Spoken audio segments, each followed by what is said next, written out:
Well, happy Monday to everyone. Hope everyone had a good weekend. And the weekend is where what I learned today, for today, originated. I was washing my car Saturday morning, and while I was washing, I was listening to some podcasts, and I listened to a podcast from Jordan Paris, who actually came and, or didn't come, but spoke to my students through Zoom this past Wednesday about personal branding. And I was listening to his episode of the Growth Mindset University with Blake Bowles.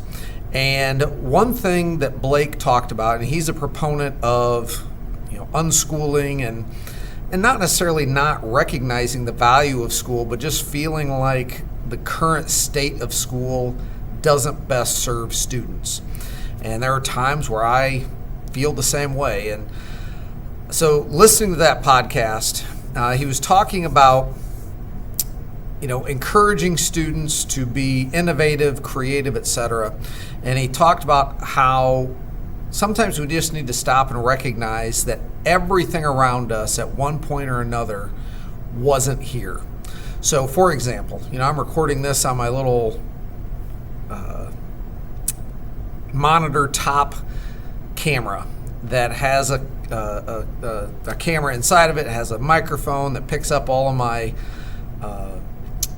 my voice. I'm using a computer to record all of this. Even the whiteboards behind me, or something as simple as a dry erase marker. At one point, these things were not part of our world.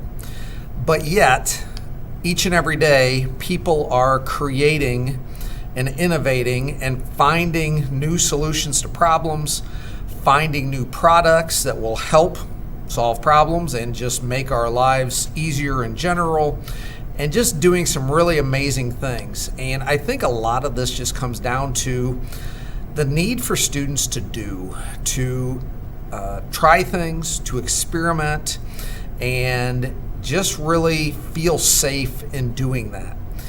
And I think there's so many things in school today that don't lead kids to feel safe, don't lead them to feel like they can take a risk and try something for the first time, and it's okay if it doesn't work out.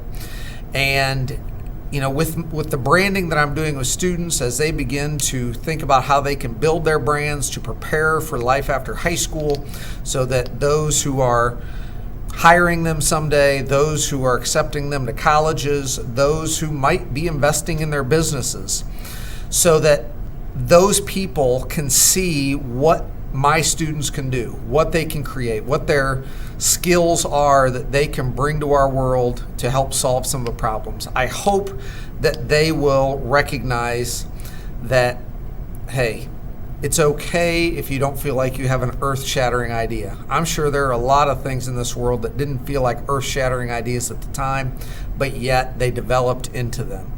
And if my students don't have those ideas that they're excited about now, I hope that through this process they will start to develop those ideas, and in the end be able to show the world what they're capable of doing. And I would argue that they all have something very special they're capable of doing. So I hope that my students will continue to be encouraged to grow and explore and experiment in order to find some of those innovative solutions to the problems that our world is facing and that they are facing today. And I hope that we will always remember that, hey, a lot of these things that are being created today that maybe seem far-fetched, in the future, those will be as common as a camera sitting on top of my computer monitor. So I hope you have a good day. I hope this week is off to a good start, and I will see you back here tomorrow. Have a good night.